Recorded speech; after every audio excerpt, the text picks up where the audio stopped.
propose revisions that always seem to involve less respect for the rights of free nations and less freedom for the individual. These matters would be difficult under any circumstances. They are further complicated by a trend in Western countries away from global engagement and democratic confidence. Parts of Europe have developed an identity crisis. We have seen insolvency, economic stagnation, youth unemployment, anger about immigration, resurgent ethno-nationalism, and deep questions about the meaning and durability of the European Union. America is not immune from these trends. In recent decades, public confidence in our institutions has declined. Our governing class has often been paralyzed. The American dream of upward mobility seems out of reach for some who feel left behind in a changing economy. Bigotry seems emboldened. Politics seems more vulnerable to conspiracy theories and outright fabrication. You both were members of Skull and Bones, a secret society at Yale. What does that tell us? Not much, because it's a secret. Is there a secret handshake? Is there a secret code? I wish there were something secret I could manifest. 322, a secret number? There are all kinds of secrets. Now, as you may know, my running mate, Tim, is Catholic and went to Jesuit schools. And one of the things he and I have talked about is this idea from the Jesuits of the Magus, the more, the better. Hello, everybody. This is Brett. Today is another session of Codeword Barbelon with Jörg Listman here in Belgium. It is Sunday, March 18, 2018. And we are in the chapter Order Out of Chaos. The Jesuits, their rise, fall, and audacious return. Jörg, how you doing there, brother? Oh, quite well, thank you. Thank you. I returned from my dinner from a potato vegetable soup my mother made today, and I've been looking forward to do another reading, and wonderful that you can share the time today on the same day to do two readings. And let's, without any further ado, let's just go to the business and speak of Codeword Barbelon, because this book really is very, very interesting in itself, even without all our chitter-chatter next to it. That's right. Even though I won't miss that chitter-chatter because I love it also. Me too. So, all right. One thing we leading to another. We can't say that for our listeners, though. I did get that comment the other week. Yeah? Just read the book. All right. Gotta have a good laugh. Yeah, of course. It's one thing to subscribe to a YouTube channel that promises you to upload readings of a book like Codeword Barbelon, very interesting, and then go to see the new videos coming out. Yeah. And watching a video of an hour long, and sometimes sometimes you just get 30 minutes of reading and 30 minutes of commenting and talking about other stuff like now. Yeah. But in my personal opinion, we are no robots just reading a book, because if you want to have that, you can order an audiobook. We have to share. I'm sorry, our I have to laugh because the name of this fella is Robo. Well, we love you anyway, you know. We love our listeners. Sure. We wouldn't do it if it wasn't for them, you know. It's just that we're all coming from different places, yeah, and we all come together in Christ. That's the point, yeah. That's right. But, you know, I understand that when some people are then anxious and want to see how the book continues, but I think that we never spoke about something profane during these broadcasts, so all the other things I think we talk about are also interesting in the light of the book, even though they sometimes don't really deal with the book, but the circumstances, other circumstances, biblical circumstances, and those things are important to me also. So anyway, without any further ado now, I want to retreat to the last paragraph on page 248, where the author tells us that the bull, Dominus Ac Redemptor Noster, that was abolishing or suppressing the Society of Jesus. Sounds good. See you then. We read in a footnote here that this bull was signed on the 8th of June, but bears the date 21st of July. Clement XIV chose to use a brief as it is a decree of less binding force and easier of revocation, because a bull you can't revocate, indicating his reluctance to suppress the order. I don't think that he was reluctant to suppress the order because he was under pressure of Lorenzo Ricci. But anyway, even without me commenting on that, sometimes you read in official papers that it was a papal bull, and sometimes you read that it was a brief. I think that's both. This discussion is next to the point that counts. We have to see what was the goal of the Jesuit order to be achieved by that paper, whether it was a bull or a brief, doesn't matter. And what they wanted to achieve and what they achieved with it, with this, in Tapasorsi's Rules of Evil, they call it blown cover as cover. And I think that is the right expression for this, giving the people of the world the idea the Jesuit order is banished, is completely forbidden, and doesn't exist anymore. And then from the underground, they are coming back just as a sneaky snake, And that's what they planned, and that's what they did. And that's what this book is for, to tell us about that, especially not only the book in itself, but also the comments that I and Brett make in this regard. So whether it was a papal bull or it was a papal brief, I couldn't care less. The point is, it did what it was supposed to do, and that's more important. So the author continues here on the last paragraph on page 248. The bull, Dominus ac Redemptor Noster, recited with good justification long and heinous catalogue of charges against the Jesuits.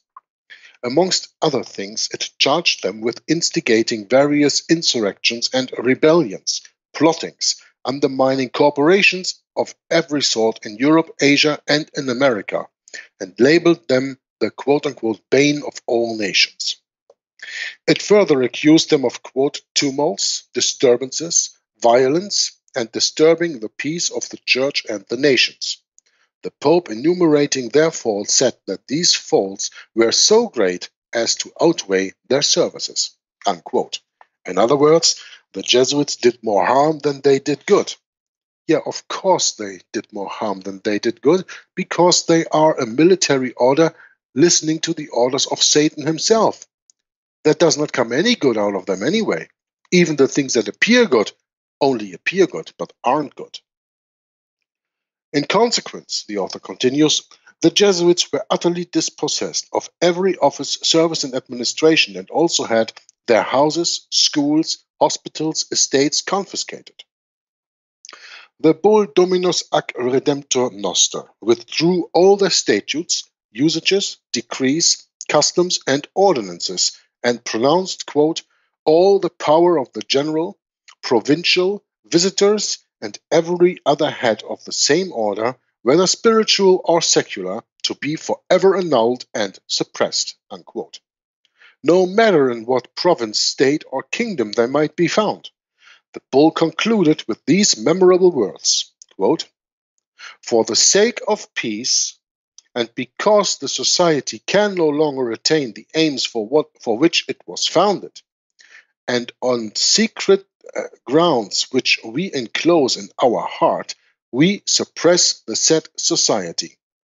The present ordinance shall remain in full force and operating from henceforth and forever, nor shall its meaning be ever be rescinded, glossed, or explained away, unquote.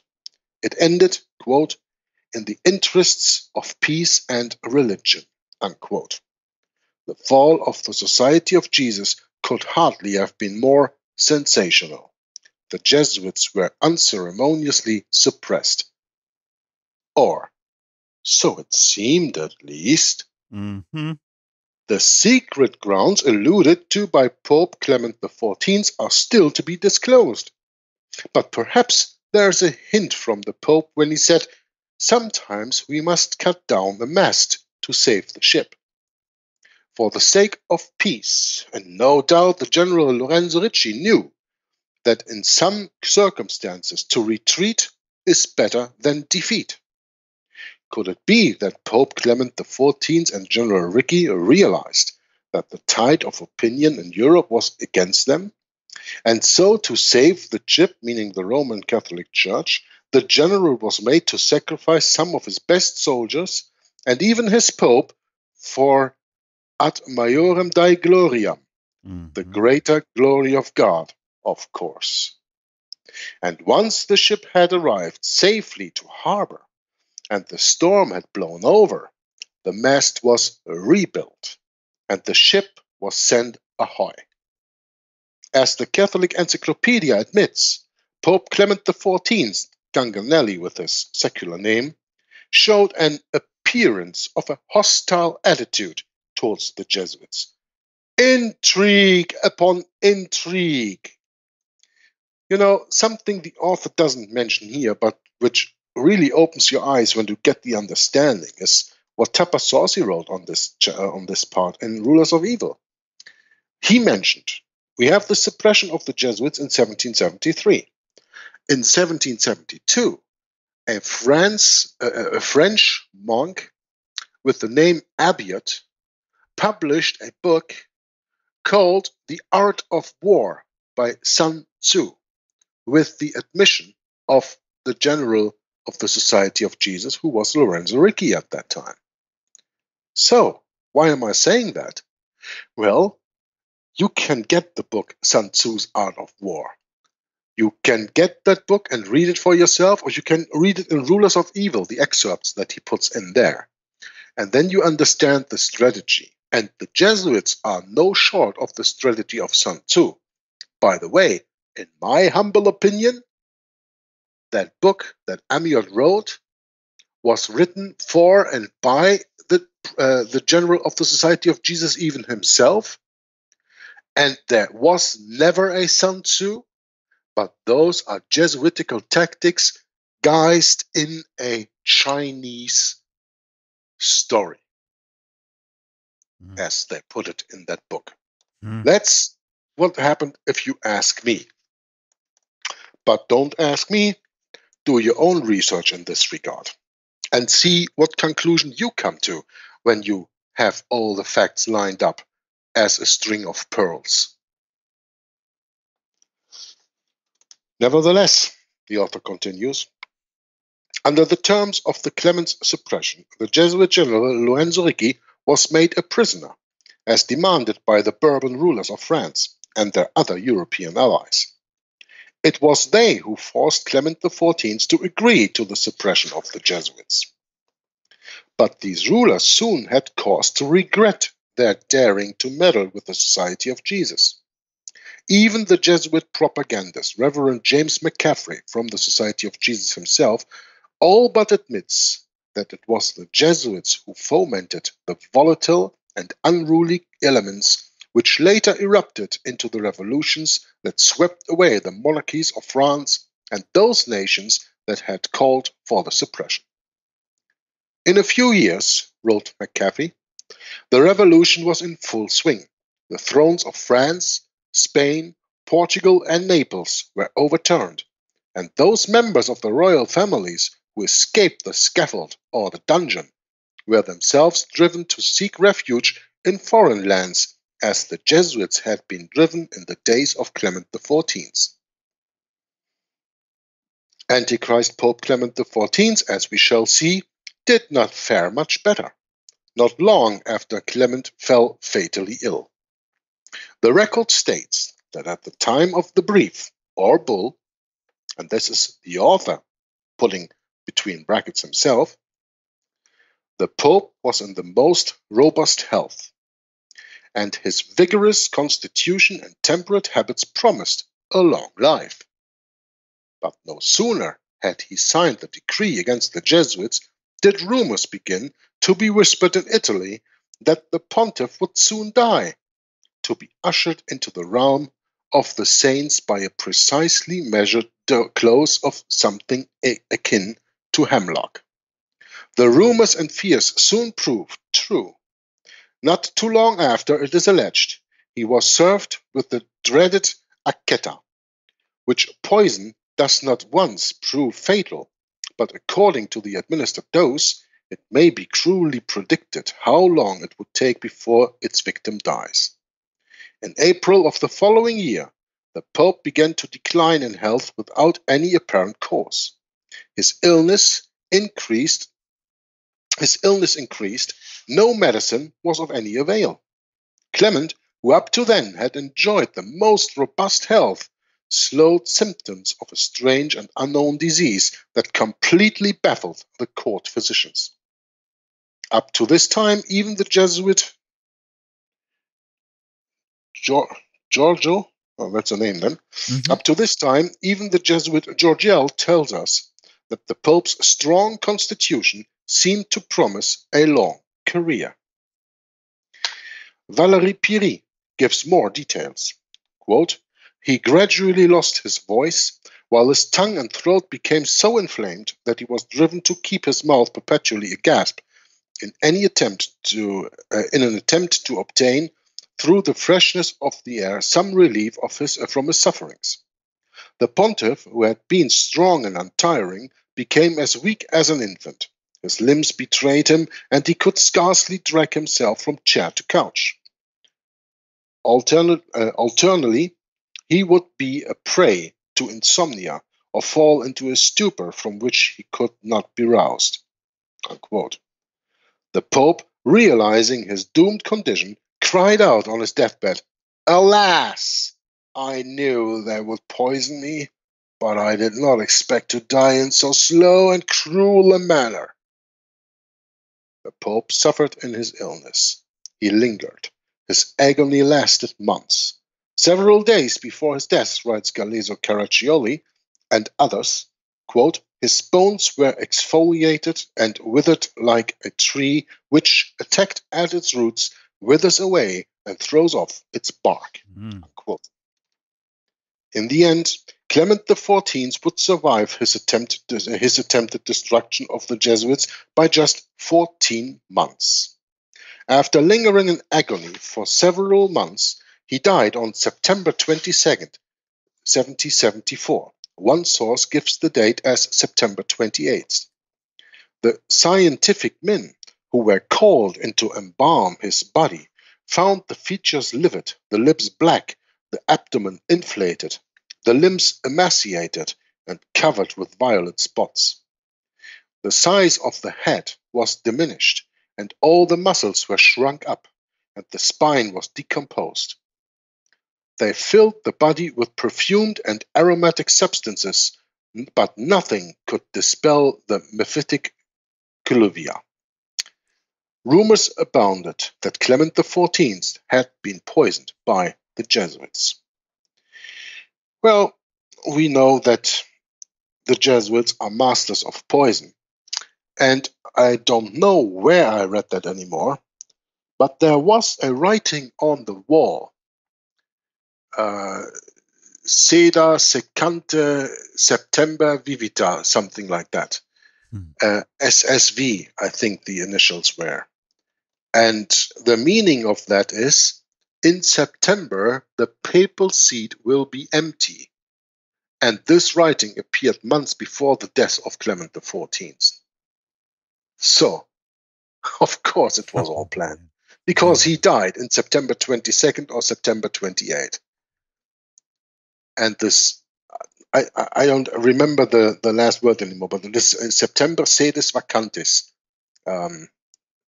And that means that in September, the papal chair will be empty. And that was written on the walls in Rome. In Latin? Yeah. Oh. Yeah. Right. I don't know where I read that anymore. It's possible that it was Rulers of Evil. I don't know. Yeah. Have to look that up.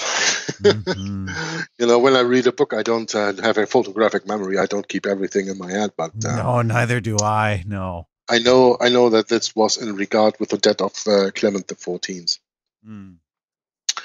Anyway, let's continue here.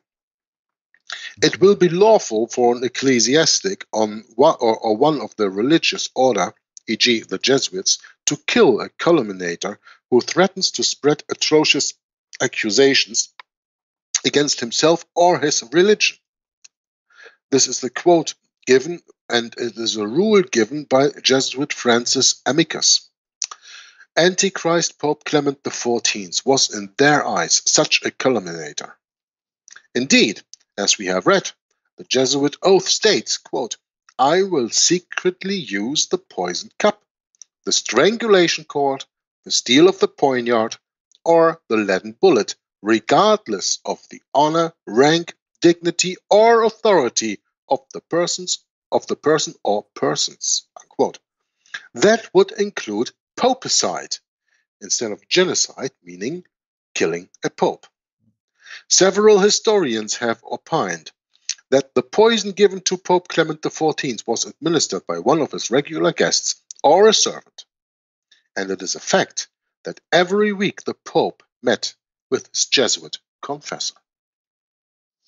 Even to this day, of those who have access to the Pope, the Jesuits are always the best positioned. The Jesuits know all the secrets of the popes and have the most intimate access to the Roman pontiffs. Indeed, some of the Pope's closest advisors are Jesuits. Further, it is a requirement that the Pope's confessor must be a Jesuit. Jean Lacouture's work, Jesuits, a multi-biography, confirms that Antichrist Pope Paul VI, who was before Cardinal Montini, had as his confessor a Jesuit priest. And the Jesuit Cardinal Paola Deza, with whom the Pope is said to have had, quote, almost daily meetings, unquote, tells us that the White Pope has private, monthly face-to-face meetings with the Black Pope. This quote is verbatim. But when we start about speaking the confessors of popes, let us just mention that Cardinal Beer, the one who led Alberto Rivera into the Vatican archives for the training to subvert Protestant churches in the world, was the confessor of Antichrist Pope Pius XII, Hitler's pope. Nor were these weekly meetings a peculiarity of Paul VI's papacy. The Pope's confessor, an ordinary priest, must be a Jesuit. He must visit the Vatican once a week at a fixed time, and he alone may absolve the Pope of his sins. Oh, Brett, can you take over? I have to laugh for the next half hour. Yeah, no doubt. The Pope who claims to be God on earth, how can he be a sinner? Yeah, that's Don't right. you guys see the contradiction of this Roman Catholic teaching on the one hand and the fact in the other hand? In fact, it says Cardinal Deza was confessor to two popes, Paul VI and John Paul I, both of whom chose him as a confessor. Then you can say that Pope John Paul I didn't learn from the mistakes of his predecessor, right? Because John Paul I was murdered and by that probably poisoned within 33 days of his pontificate. Ooh, yeah, that's right. That was the year of the three popes, 1978. First Paul VI died, then John Paul I took over, ruled for 33 days, and then John Paul II came. The reader may be surprised to learn that there have been several such papal assassinations and attempts at assassinations. Malachi Martin, the between brackets former Jesuit professor and Vatican insider, says that the tensions between Paul VI and the Jesuit general was so high that the pontiff was thinking about dissolving the company a second time. He was not to live to execute any such plans. In 1970, Pope Paul VI was almost stabbed to death by Benjamin Mendoza y Amor Flores. Malachi Martin writes, quote, had it not been for that stiff collar at the speed of Paul's private secretary, Monsignore Macchi, who caught Mendoza's arm and slowed its force, Paul VI would have been killed. As it was, he was wounded slightly on both sides of the neck. Then, on July 14, 1978, for no apparent reason, Paul VI fell into unconsciousness for 4 hours and died soon after of a massive heart attack. It would be remiss of me not to point out that almost every pope who has sought to dissolve the Jesuits has had an untimely and sudden demise. Likewise, Paul VI's successor, Pope John Paul I, inherited a financial scandal involving the Jesuits, the Vatican Bank, and its American director, Bishop Paul Marcinkus. John Paul I decided to act. He went to bed with a copy of his speech about his plans to either terminate or reorganize the Jesuits. He was found dead by his housekeeper the following morning. In an earlier age, so untimely a death might have stirred up suspicions. Time magazine on October 9, 1978 notes, quote, "If this were the time of the Borgias," said a young teacher in Rome, "there'd be talk that John Paul was poisoned." 3 years later, on May 13, 1981, the successor to John Paul I, Pope John Paul II, was struck by 2 bullets from the semi-automatic pistol of hitman Mehmet Ali Akça. 3 weeks prior to the assassination attempt, John Paul II had a meeting with 6 of the most powerful cardinals in the Vatican and was in deadlock talks with the Jesuit general. The topic?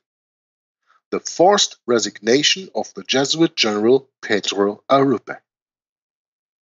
John Paul had written a letter to Father General Arrupe, insisting on appointing the 80-year-old Cardinal Paolo Deza as his personal delegate to the Jesuits, with power to govern the Society of Jesus. After the failed attempt on his life, John Paul II withdrew his demands and lived a long life, unlike Pope Clement XIV. Not long thereafter, the attempted assassination of John Paul II by Mehmet Ali, May 1981, the Jesuit General Pedro Arrupe made this marvelous admission, quote, "The company is feared everywhere. The people say the Jesuits are wily and so powerful," unquote. Returning to the suppression. For all its comprehensive and bold declarations, Pope Clement's decree of 1773 proved only partially successful and palpably short-lived. After Clement's suspicious and untimely death, Cardinal Braschi was elected Pope Pius VI on February 15, 1775. The successor to the unfortunate Clement XIV was no less in fear of the Jesuits. A former pupil of the Society of Jesus, he knew their wrath. Almost immediately he sought to secure the release of Father Ricci, the Jesuit general, and his assistants from the prison in Castel Sant'Angelo. But Charles III, King of Spain, insisted on their detention. I'm sorry. I can't help it. I have to mention Rulers of Evil again. When I said this Sede Vacante Vaticano, the SSV, the shortage, that was in Rulers of Evil. And Cardinal Braschi, he was the penning master, if you can say. Do you understand that word, penning master? The money master of the Vatican before he became Pope. And it was a time of a little bit more than 3 months, I think 131 days, until his election. And Braschi had constant contact with Ricci through the tunnel from Castel Sant'Angelo into the Vatican. And they were conspiring together to put Braschi on the papal seat. So Ricci was as powerful as always, suppression of the Jesuit order or not. But this is a fact that this author misses to tell you. And if you want to learn on that, please return to you can download it for free on the internet, Rulers of Evil by F. Tapasausi. And you can read on that. Very, very interesting story. Okay, there's a footnote here too, Jörg, on Pedro Arrupi, Yeah, the 28th 1907. Superior General, yeah? Yes. Did you read that one? No? It For nearly says, 20 years, he was the central figure in the renewal of the society after Vatican Council II from the Basque country of Spain. He put his medical training on hold to join the Jesuits. He was expelled from Spain in 1932, along with all the Jesuits, by the Spanish government. Yeah, and they did payback to Spain right after that with the rise of fascist dictator Franco. Huh? oh, geez, yeah. So that didn't last. That didn't last very long. And going on. the successor from Pedro Arrupa in 1991 was Peter Hans Kolvenbach. Yes, that's right. The one who preceded Adolfo Nicolas, who is now preceded by Arturo Sosa, the current general of the Society of Jesus, which makes him the, 31st? Oh, I think so. Yeah, I think that's right. 32nd. 31st, Pedro, 28, Arrupe, 28, Kolvenbach, 29, 30, Adolfo Nicolas. And so 31 is Arturo Sosa, the Venezuelan guy who is now ruling the Society of Jesus. But anyway, this little story that I just told you is something that you don't read here, but you read that in Rulers of Evil. And that, again, is, to me, a very blatant point how interesting and important it is to read more than one book and to get information from this and to get information from that. And then when you have read these different books, you can combine this combination, or you can combine this information. You can combine this information to get a clearer picture of the whole picture. Yeah. Yes, that's right. So, moreover, the Jesuits were never suppressed in Russia or Germany. Well, not Germany, in Prussia, to be more precise. But in Russia, they got refuge, and in Prussia, they got refuge at that time. Pius VI, seeing the fate of his predecessors, colluded with Frederick II of Prussia to saving the Jesuits. On March 12, 1783, Pius VI approved the maintenance of the Jesuits in Russia. The other monarch to defy the suppression bull of Pope Clement XIV was Catherine II, Queen of White Russia, between 1762 and 1796, who offered the same protection to the Jesuits with equal words of contempt for the Pope's bull. In 1777, the Empress Catherine approved the establishment of a Jesuit novitiate in Polotsk, which is today in Poland. Next part of this chapter, Order Out of Chaos, is called Suppression Fails. The General Reasserts Power. In the end, the suppression with which Pope Clement XIV sought to smite the Jesuits lasted only 41 years. In 1800, Pope Pius VI was succeeded by Cardinal Chiaramonti, who took the name of Pius VII. His papacy was by this time a name only, Napoleon having already annexed all that remaining of the Papal States in 1809, including the city of Rome, and announcing that the Pope no longer had any form of temporal authority. But this was another internal Catholic feud. Now, Napoleon announcing that the Pope had no longer any form of temporal authority confirms what I said in the last broadcast and this broadcast, that this blown cover as cover is just helping the Jesuits to go undercover, out of the spotlights, and that it was not really a suppression, and even more interesting, that I stated before that the people in the world got the feeling the papacy had gotten its deathly blow, as it was said in Revelation 13, right? And by that, they are thinking they are in safety now. They are secure. The Pope has no temporal power anymore. The Jesuits are forbidden. So what do we have to fear? Yeah, a question that will be answered after 1814, of course. And another interesting point that you have to consider is, of course, that Napoleon, he was, I mean, everybody knows that Napoleon crowned himself emperor of the French. Yeah, that's right. Yeah, everybody knows that, right? So that means he didn't accept the power of the Pope to crown him. He crowned himself. But Napoleon came out of Corsica, Yeah. the island before the French coast, where abandoned Jesuits had to flee and seek refuge in the time. It is no coincidence that out of that place, Emperor Napoleon rose. Let me assure you that. He was a child of the Jesuits from the get-go. Yeah?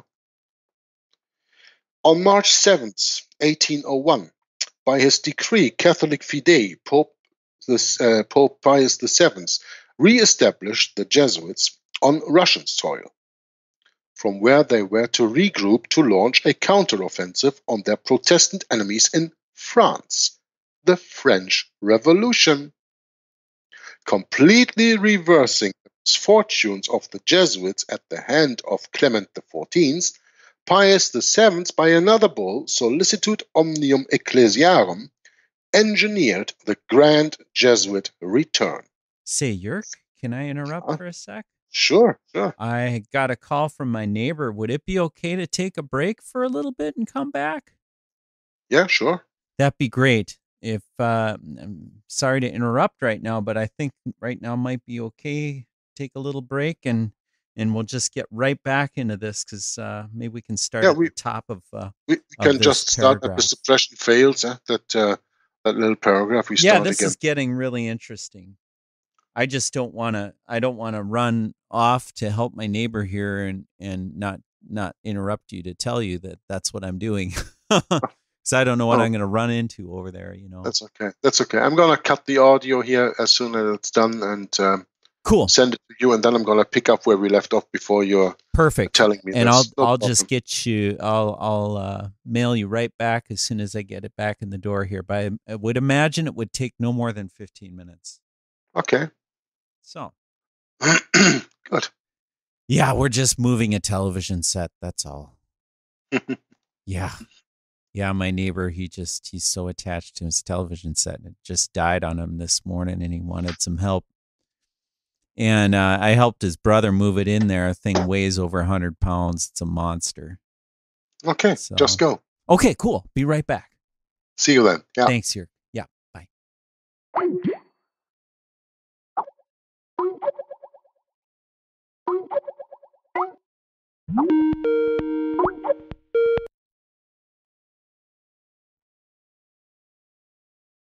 Okay, what's going on now?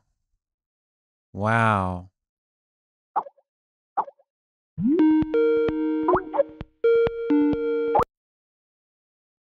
Now? Same thing.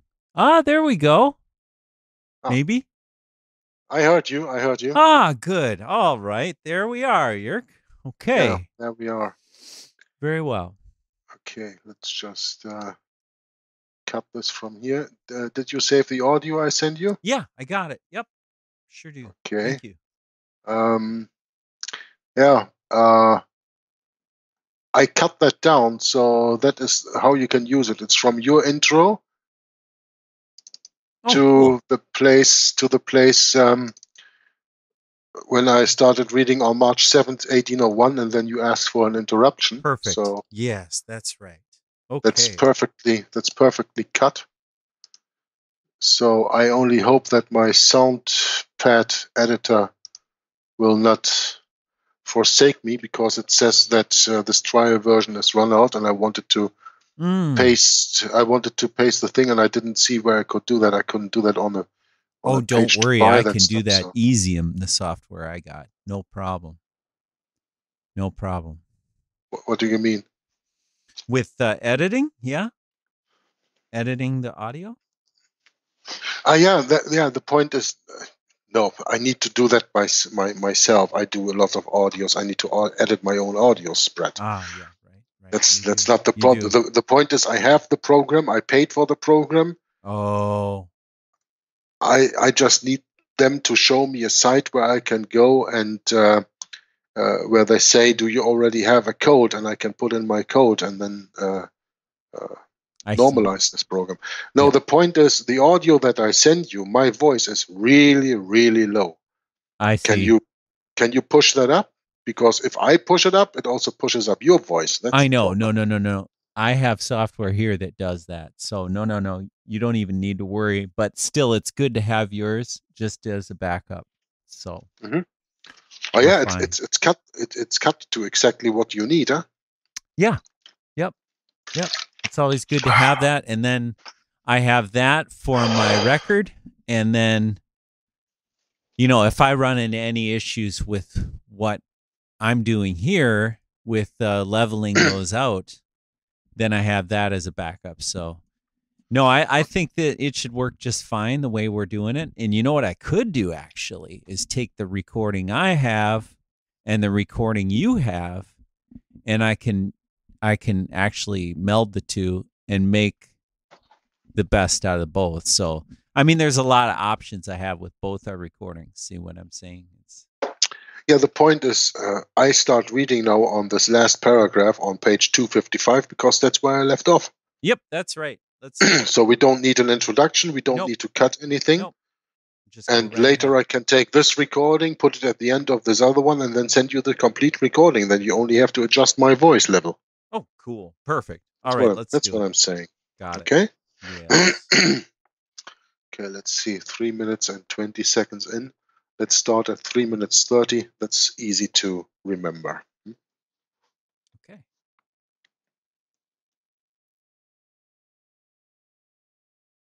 On March 7th, 1801, by his decree Catholic Fidei, Pope Pius VII re-established the Jesuits on Russian soil, from where they were to regroup to launch a counteroffensive on their Protestant quote-unquote enemies in France, that we know under the name of the French Revolution.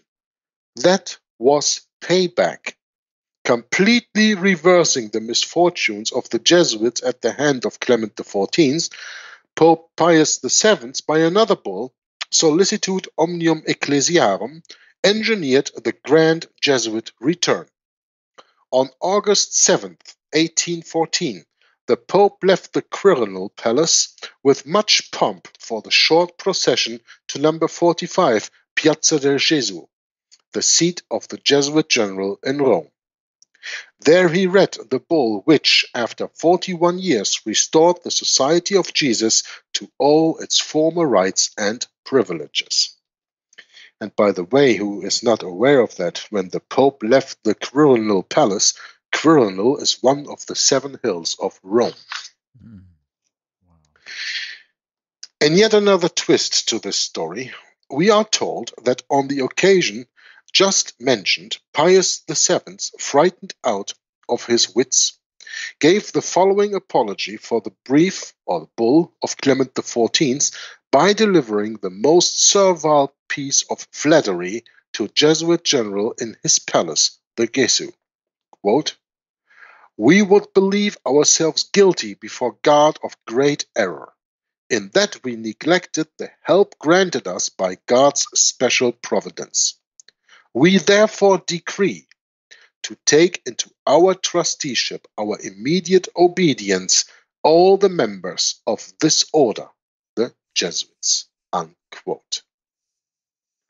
Thus did the infallible Pope go bowing to the Jesuit general with such marks of respect and honor, expressing his gratitude in so servile and insipid a manner toward these ruthless persecutors and confessed assassins. This prompted Helena Blavatsky to write mockingly, "The infallible Pope Clement XIV, Cardinal Ganganelli, as Vicar of God, suppressed the Jesuits on July 23, 1773, with his brief Dominus ac Redemptor Noster, and yet they came to life again when another equally infallible Pope Pius VII re-established them on August 7, 1814.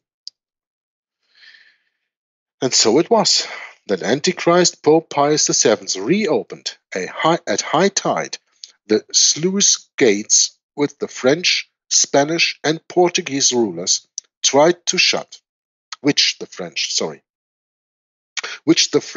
and Portuguese rulers tried to close shut. The Jesuit Brotherhood was back, openly, and, quote, once more stalked abroad in their black barrettas, unquote. The Pope was to henceforth be, quote, an inert tool, unquote, in their hands, a poor, weak instrument at the command of the general of the Jesuits. As the Latin expression goes, nunc hoc aliquid, what a thing, that the order, which had sworn undying and unswearing obedience to the Pope, should now make all the popes their footstool in the enslavement of the popedom. Well, yeah, it's a shame that P.D. Stewart is not aware of the papal bull of 1543, Injunctum Nobis, what I told you about a few broadcasts ago. There it is mentioned that the Jesuit general of the Society of Jesus has power over the white pope already. For as Alexander Robertson wrote, quote, the general of the Jesuits, the black pope, is the real and only pope.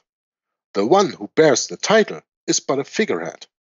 It is the Jesuits' policy he pursues, their voice that speaks through him, their hand that guides him.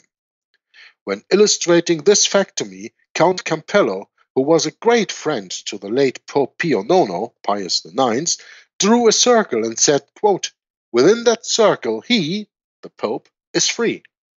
If he crosses it, he is a dead man, unquote. The Jesuits fully restored and all-powerful.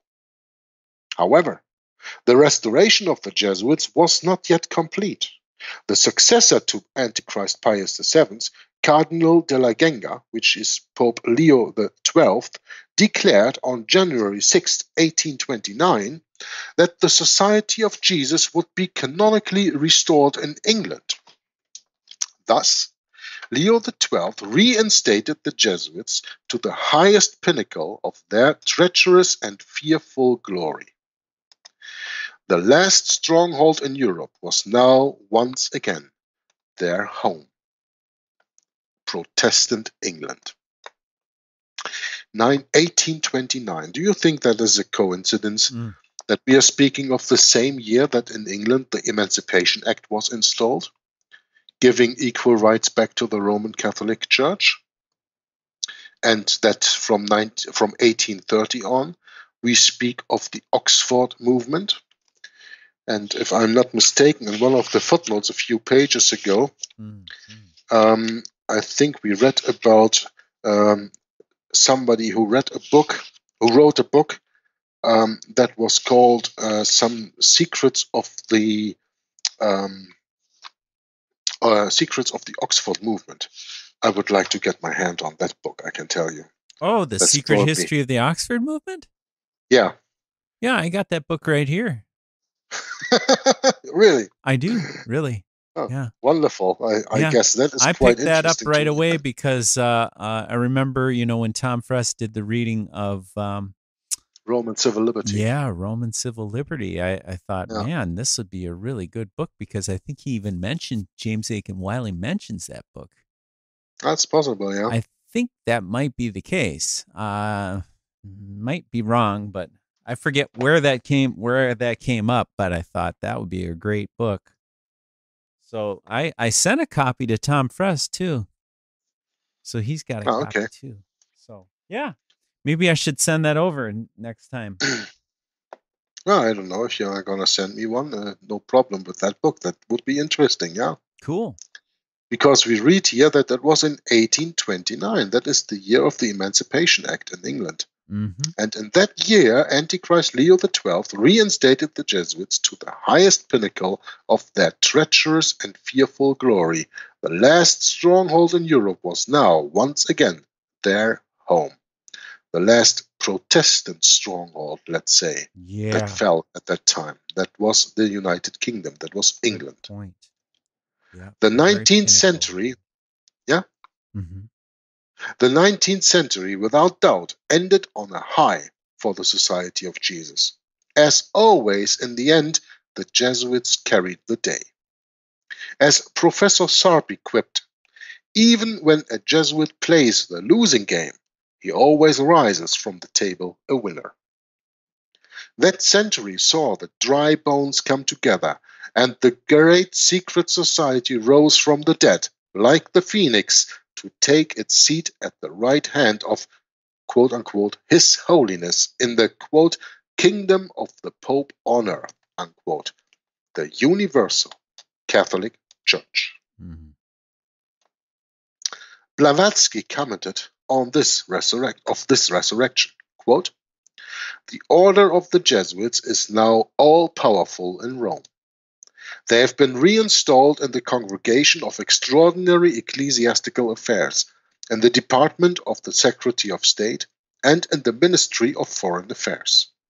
The pontifical government was for years previous to Victor Emmanuel's occupation of Rome entirely in their hands, unquote. The Jesuits restored again to all their ancient power and wealth, honor and dignities to form the tightest of union with the Pope as his most efficient and trusted lieutenants, with Tadeusz Borzodowski as their new general. They would henceforth employ even greater subtlety to promulgate their sophistries and to spread abroad their poisonous maxims. And so it was that, notwithstanding the Pope's decree declaring the Society of Jesus to be, quote-unquote, forever annulled and suppressed, and despite what appeared to be a most fatal blow, the Jesuits revived yet again, more deadly than before, like a virus that you cannot quite get rid of, or, as Edmund Burke said of them, quote, an infectious plague requiring the precautions of the most severe quarantine, unquote. Yes, I say quarantine. But of course the Jesuits would not admit to any of these facts. For the role of the Jesuit scholars is to blur the historical record, with the intent of dumbing down or erasing from our conscious memory the atrocities of the papacy and of their diabolical order. And so they have doggedly sought to rewrite historical facts in a manner that gives a more handsome and innocuous face to the fascist, barbarous, and ultramontane actions of the papacy and their order.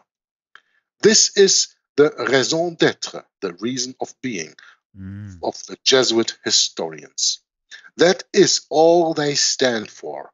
That is their main reason for being, and perhaps nothing more. I remind you again of that desperate letter from the Privy Council of Great Britain, writing to their superior, Lord Falkland, the Lord Deputy of Ireland. They lamented, quote, the Jesuits be not only a subtle society, but also an audacious sort of people, fearing no punishment, no, not the halter itself. So that we are at a nonplus how to banish or to devise a means to chase away these wasps from His Majesty's dominion, unquote. Reader, this is no bigotry, dodged or childishness.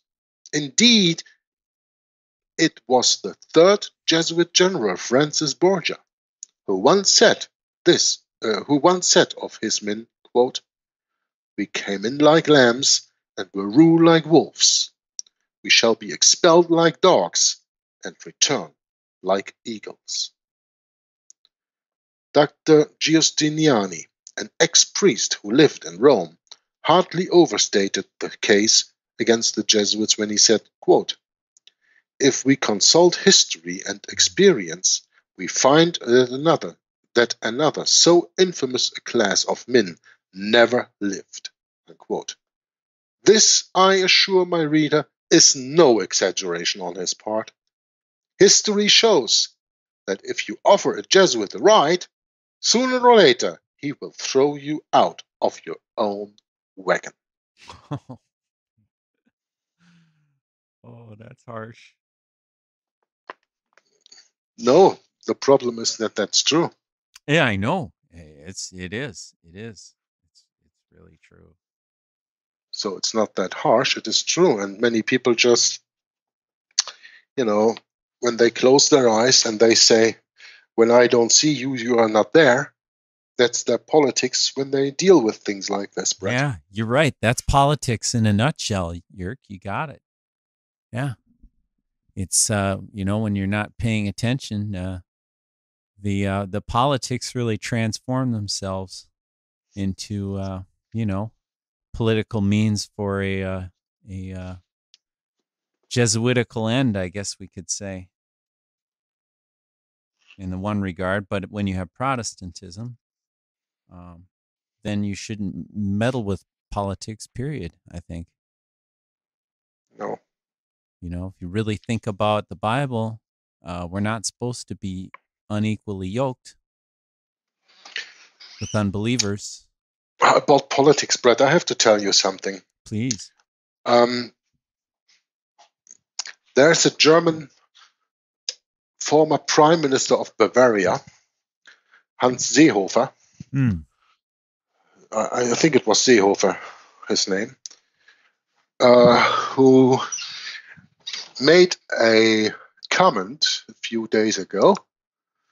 Just let me look this up here on my really? on my Firefox. Yeah, he made a comment. Go right ahead. About where is this here? I have to find that on my Firefox. And what did he say? He said that Islam does not belong to Germany. The German president from a few years ago, the German president from a few years ago said that Islam belongs to Germany. Chancellor Merkel confirmed that. And yeah, it is Horst Seehofer, and he is from the CSU, that is the Catholic. They call themselves Christian, from the Christian Socialist Union. That is the same party that Merkel is a part of in all of Germany. In Bavaria, it has that party does not exist. There it is the CSU, and of that Seehofer was the president, and he has now gotten a new post in the new government in Germany. He is now Minister of the Interior and things like that. And he said all of a sudden that he says the Islam does not belong to Germany. So the former German president says the Islam belongs to Germany. Merkel confirms that. And now Seehofer, who is in the new government, says no, the Islam does not belong to Germany. So there's, of course, now a feud going on in Germany about that political stance. Oh, yeah. And I plan to make a video on that, using even the video from Memra TV, which is a German guy who is from Arabic roots, Islamic roots, and who is a converted Christian, who has a wonderful channel and teaches a lot of biblical truth. And he did a video, which I watched today, about a little bit more than half an hour on the topic. And I thought I'm going to use even that video, and then I'm going to make a video on that, and then I'm going to see, well, does Islam belong to Germany? And about an hour ago, about the time when we started this broadcast, the Holy Spirit said to me, it would be wrong for me to engage in politics. I should absolutely do a video on that, but I should approach that from another point of view. So I will not take any stance, neither of Merkel, whether the Islam belongs to Germany or not, or neither of Seehofer, whether the Islam does not belong to Germany or not. Right. I will make a video from a biblical point of view, because this is what this Memra guy even didn't do. Wow. He of course said, well, Germany is a Christian nation. No, Germany is not a Christian nation. And then he took the Grundgesetz, which is the quote-unquote constitution of Germany, and read about how we have habeas corpus. I mean, the right of a body that cannot be harmed, of an unharmed body. That's habeas corpus, right? Because that's paragraph 2 in our constitution, what is called the constitution, the Grundgesetz. And he was speaking about that, and I thought, why is he speaking about all this political stuff? And now I got the idea, because you were speaking about, what were you just saying about politics when I started my rant here? Well, it's really interesting, Yerk. Earlier today, or actually last night, I was looking at the comments on your Islam video. Yeah. And I made a comment. I'm sure you read it. I read it. Yeah, I'm sure you did. But, I never get any responses when, I get a comment from you. It doesn't flag on my channel. So I have to go and search it out to see if you left a comment. So, of course, I went back this morning to check to see if you left a comment. So then maybe I would counter back. But no problem. But I was thinking about this fella that was asking you on that video about, engaging in a conversation about, these quote unquote Christians. Yeah. And you sent me an email on that too. And I've been thinking about that. And it's like, you can't really engage with anything political, because the moment you do, you take sides and you're in.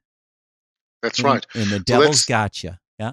That's why I decided, thanks to leading the Holy Spirit me to that idea, to do a video about that stuff, but to not go into the political debate, but to go into a Christian debate and say even, why would even someone like Memra TV, who calls himself a quote-unquote Christian channel, even deal with this politics? Didn't he understand anything that Jesus taught? Or he's just not paying attention, Yerk. So I'm probably going to make a video out of that. Caught unaware, I believe. And that's how it works, Yerk, I guess. That's how it works. But but I guess I just won't do that today, because I'm quite exhausted after our last reading, and we should bring this broadcast to an end. Yes, we should bring it to close. Wonderful. All right. It was a very very interesting chapter, the one that we just read. It is. That was called Order Out of Chaos. The Jesuits, their rise, their fall, and their audacious return. And I hope that our viewers and listeners of the video are being edified by every comment that I gave on this, and that they trace that for themselves, and that they trace the quotes that I made for themselves, like reading the book of Tapasauci, like getting the book from Sun Tzu, The Art of War, making up their mind about Amiot when he published Sun Tzu's Art of War just 1 year before the quote-unquote suppression of the Jesuit order, get their own understanding of Revelation 13, that maybe that wound that is afflicted there can have several meanings, and by that not taking anything away of the reign of the Antichrist, of course, of the 1260 days, absolutely not, but just applying that also in another way, and that maybe that also could be fitting for the Jesuit order. I mean, in my opinion, it is, but I just want to ask our viewers and listeners to do their own research and come to their own conclusions, because that's the conclusion that I came to with all of my research, and I don't see any unbiblical consequence out of what I said here. No, I think I'm absolutely in line with the Bible teaching here. I do not do a personal interpretation. I just say this could be. I'm not dogmatic about this. I don't teach that. I just say that when you have this understanding, that you could understand Revelation 13 also in that way. That's there right. are prophecies who could be interpreted either this or either that way. I have the same little trouble with Daniel chapter 8, verse 14, and I'm going to get to the ground of that in the future. But I'm just not out of this right now, and Revelation 13 is another one. You can absolutely understand it as the Pope losing his temporal or spiritual power. Well, he never lost his spiritual power, but losing his temporal power, whether in 1798 through General Berthier, sent by Napoleon, or in 1866, the time that I always promote, because that is from the time of Emperor Phocas and Boniface III. 1866, when the protecting French troops left the Vatican and left the Pope defenseless, and there he lost his temporal power, which then resulted in the spiritual forming of Vatican I, the Vatican Council, where the Pope was even declared infallible, something they could only do because he did not have temporal power at that moment. But anyway, not going back into that subject right now, just asking our viewers and listeners to this video or audio or whatever they're going to do with it, to edify themselves and to study these things for themselves. And I will repeat what I ended with the last broadcast. Next to the Bible, which should always be the first book of your studies, get the book Romanism and the Reformation from Henry Gretton Guinness. And first of all, get the Bible, understand the Bible, and read daily in it. Become a good Berean, as it is said in Acts chapter 17, if I'm not mistaken. That's right. And with this, I'm going to shut up and leave Brett for the closing remarks of this broadcast on Codeword Barbelon. I'm very much looking forward when we come again to the table to do another reading of this book, which will start then with chapter 25, Ruling Through the Bavarian Illuminati. And you know me, I just love Bavaria. As a hamburger, I have been raised with really being a Bavarian bigot, so I'm going to look forward to reading that.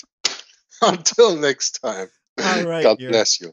Yes, thank you very much for the reading, and always looking forward to the next session, Jörg, and hoping that our listeners will be edified also, and we'll catch you all next time. That for the first time in human history, for the first time in all of human history, almost all of mankind is politically awake. And these new and old major powers face still yet another novel reality, in some respects unprecedented. And it is that while the lethality of their power is greater than ever, their capacity to impose control over the politically awakened masses of the world is at a historical low. I once put it rather pungently, and I was flattered that the British Foreign Secretary repeated this, as follows. Namely, in earlier times, it was easier to control 1 million people, literally, it was easier to control 1 million people than physically to kill 1 million people. Today, it is infinitely easier to kill 1 million people than to control 1 million people. It is easier to kill than to control. We're at the very beginning stages of a very brutal and bloody conflict. And I believe that we've come horribly off track in the years since the fall of the Soviet Union. And we're starting now in the 21st century, which I believe strongly is a crisis both of our church, a crisis of our faith, a crisis of the West, and a crisis of capitalism. His son Jesus is here in our midst. His bride, the church, is honored to host an event affirming the dignity of the human person and the sacredness of all human life. I think Russia is no longer a communist state, first of all. That's very important to realize. It hasn't yet defined itself, however, effectively as a democracy. It is still uncertain. We're at the very beginning stages of a very brutal and bloody conflict, of which if the people in this room and the people in the church do not bind together and really form what I feel is an aspect of the church militant, if the people in this room and the people in the church do not bind together and really form what I feel is an aspect of the church militant, to really be able to not just stand with our beliefs, but to fight for our beliefs against this new barbarity that's starting, that we will literally eradicate everything that we've been bequeathed over the last 2,025 years. You didn't mention the president by name, but it was hard not to conclude that that's who you were referring to. Is that fair? I was certainly referring to the threats that we are now facing with this stated goals of this administration, which would upset the last 70 years of a new world order which was established after World War II. 70 years based on human rights, respect for the law, free trade, all of the things and aspects of this world order that took place after one of the most horrific, terrible wars in history, and I'm for maintaining it. We are grateful to be citizens of one nation under God, who acclaim this evening that in God we trust. Bless our two candidates, our benefactors, and those whom the L. Smith Foundation has been honored to serve for 7 decades. Guide us safely home, both this evening and for all eternity, through Christ our Lord. Amen. It's no coincidence